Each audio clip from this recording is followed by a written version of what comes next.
विविधानां सस्यलतादीनां तथा जन्तुजालानां च निवासस्थानं भवति वनं। तत्र अतिमनोहराणि दृश्यानि सन्ति। एकत्र किञ्चन वनम् अस्ति। तत्र कश्चन सिंहः वसति। एकदा बुभुक्षितः सः भक्षणम् अन्विष्य अटति।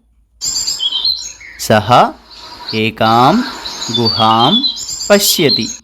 सिंहः गुहायाः अन्तः प्रविश्य चिन्तयति, अत्र निश्चयेन कोऽपि जन्तु आगमिष्यति, अतः अत्र निलीय तिष्ठामि इति। तदा कश्चन जम्बुकः आगच्छति। गुहामुखे सिंहस्य पादचिह्नानि पश्यति। सः चिन्तयति, सिंहः गुहायामस्ति इति।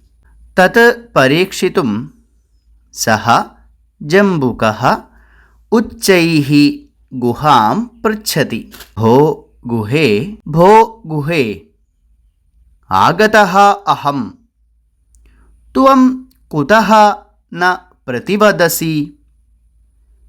किमपि न वदसि चेत् गुहान्तरं गच्छामि इति।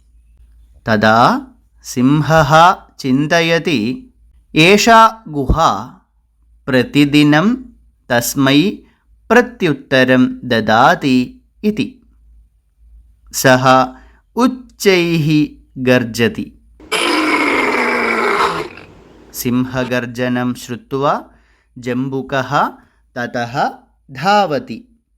अवधानेन कार्याणि कर्तव्यानि।